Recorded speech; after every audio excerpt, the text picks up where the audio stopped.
Hello, welcome to China Watch. Recently, mainland China has once again experienced a tsunami-like outbreak of respiratory virus infections, with hospitals in major cities such as Beijing, Tianjin, Shanghai, and Hangzhou flooded with patients. The situation's trend and severity are comparable to the massive outbreak of the epidemic last winter and spring after the sudden lifting of restrictions by the Chinese Communist Party. In this episode, we will discuss the truth behind the outbreak, the fundamental reasons, and how to find effective ways to avoid the epidemic. The current wave of the epidemic exhibits three major features. The primary feature is that children make up most patients. On November 25th, Beijing Children's Hospital was overcrowded, with many parents bringing camping equipment to hang 4 drips for their children. The hospital received more than 7,000 visits in a single day. Since November, Tianjin Children's Hospital has seen a record-breaking daily attendance of 13,000. The second feature is the occurrence of many cases with mixed virus infections among patients. A 3-year-old girl in Hangzhou was simultaneously infected with 5 pathogens, and her condition was critical. The third feature is the lack of vaccines and effective drugs. Patients experience coughing, high fever, severe cases show white lungs and lung necrosis, and there are many cases of death. On November 23rd, Zhao Lanjian, a former China media person, said that an 11 to 12-year-old girl surnamed Chen in Dalian died of infection, and her father said in a parent group, "My child can no longer go to school." In fact, this wave of the epidemic has been erupting for a while, and the CCP has been covering it up. According to reports from mainland China media Sina, since the summer, the daily outpatient volume of the Children's Hospital affiliated with Zhejiang University has averaged over 13,000, with a peak of over 17,000 in a single day. In October, the number of outpatient visits exceeded 400,000, an increase of 90,000 compared to the same period last year. Sheng Yuanjian, deputy director of the emergency department of Zhejiang University Children's Hospital, said 70 to 80% of them are children with respiratory diseases. What kind of respiratory diseases are they? The CCP has always claimed that it is mixed viruses such as Mycoplasma. In October, Jiang Chunming, director of the pediatrics department of the First People's Hospital of Hangzhou, told mainland China media that a 10-year-old patient found that black small cavities appeared in the lungs after a 12-day course of the disease, and some parts of the lungs necrotized. It was eventually diagnosed as Mycoplasma pneumonia. Is it really Mycoplasma pneumonia? Dr. Liu, director of the Canadian Kongmei Traditional Chinese Medicine Clinic, said in an interview with Epoch Times that the incidence of pneumonia caused by mycoplasma is relatively low, and there are rarely severe cases. On November 21st, the Global Infectious Disease Monitoring Network ProMED issued an alert that an unknown pneumonia is erupting in mainland China, and from the preliminary reports, it is not the so-called Mycoplasma pneumonia claimed by the CCP. More suspicions arise that it may be the new coronavirus or a new variant that is erupting. Because the new coronavirus has never disappeared in China, according to the disclosure of the Chinese Center for Disease Control and Prevention itself, in October, a total of 209 severe cases and 24 deaths from new coronavirus infections were reported nationwide. However, the CCP has been using words like mycoplasma and flu to replace the new coronavirus, regardless of the lives of the people, covering up the truth. On November 22nd, Zhao Lanjian posted on X, "There is a huge epidemic in many northern cities such as Beijing and Tianjin, but the truth is still being concealed by the Chinese authorities. More children are facing death." Recently, there has been a massive outbreak of child infections, and under pressure and questioning from the outside world, the CCP has had to soften its stance. On November 24th, the State Council's Joint Defense and Control Mechanism stated that this winter and spring, China may face a situation of multiple respiratory diseases, including COVID-19, influenza, and Mycoplasma pneumonia.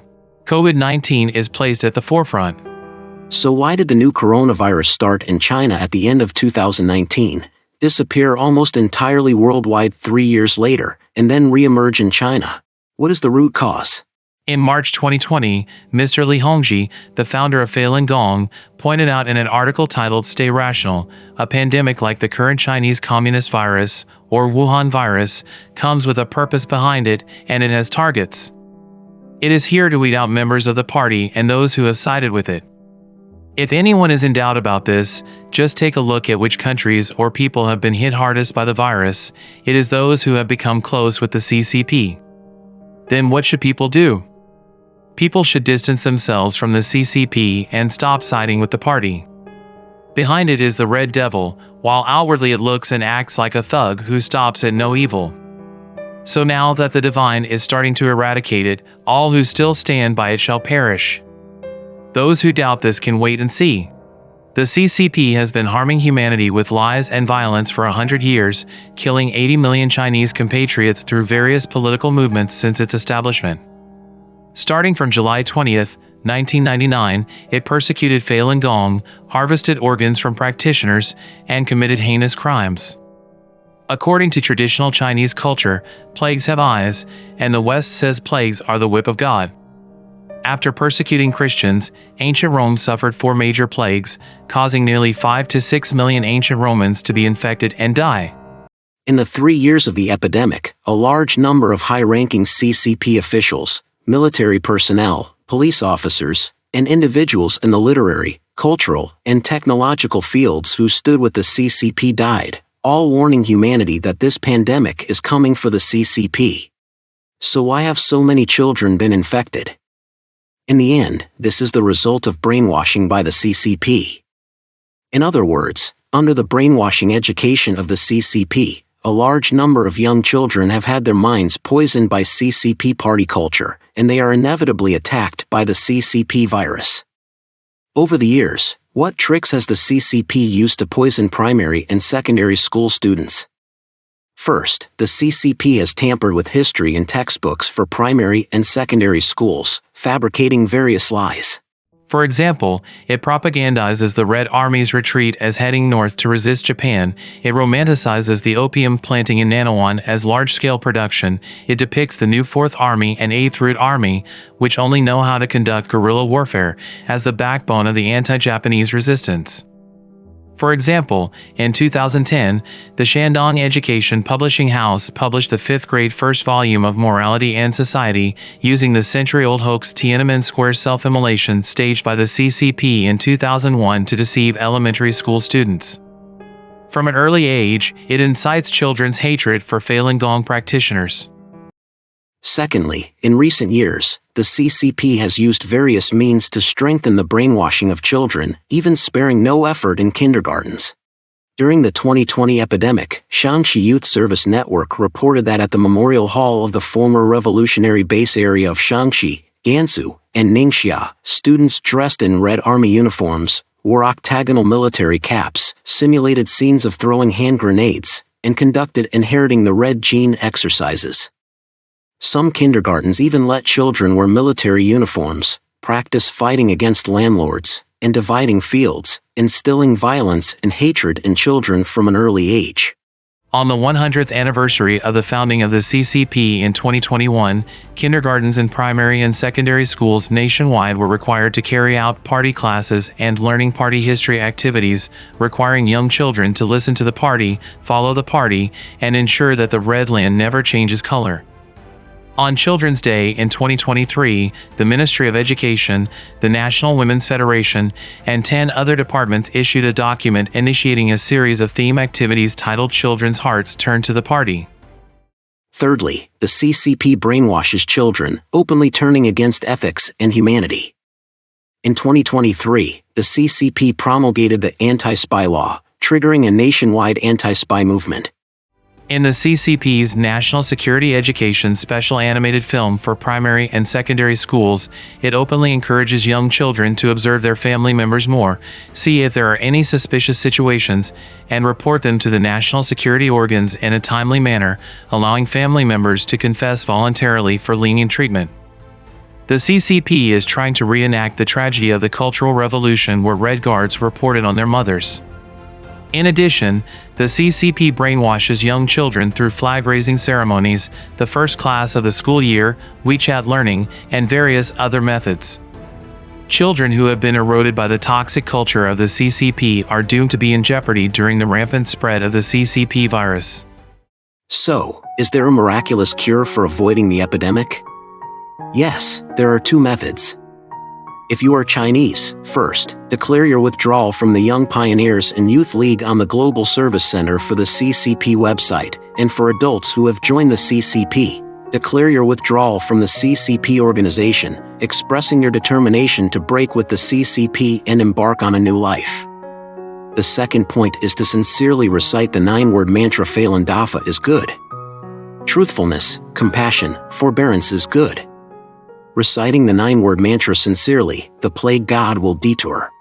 Minghui.org has many such examples. Here is one example. In an article titled Believing Firmly in Dafa, Grandchildren's High Fevers Subside, published on Minghui.org on March 16, 2023, it was mentioned that in January 2023, the daughter contracted COVID-19 and had a fever, unable to take care of her 2 children. The grandmother, who practices Falun Gong, let her daughter and 2 grandchildren stay at her house. A few days later, the 5-year-old granddaughter also had a fever, reaching 39 degrees Celsius at night. The daughter tried to let her child bleed to reduce the fever, but the needle couldn't penetrate, and the child cried loudly. The grandmother suggested everyone recite Falun Dafa is good, truthfulness, compassion, forbearance is good together and listen to Master's teachings. The next morning, after measuring the child's temperature, it was normal, and the child was bouncing and able to eat and drink. Then the 9-year-old grandson also had a fever. The grandmother and the daughter recited Falun Dafa is good, truthfulness, compassion, forbearance is good, and listened to Master's teachings until late at night. The next day, the grandson's fever completely subsided. The whole family thanked Master for his compassionate protection. This story is simple but real. For those who are suffering during the epidemic, if they can believe in Dafa, quit the CCP, recite the 9-word mantra, they will surely be able to pass through the epidemic safely. Alright, this episode concludes here. If you enjoy our program, feel free to subscribe.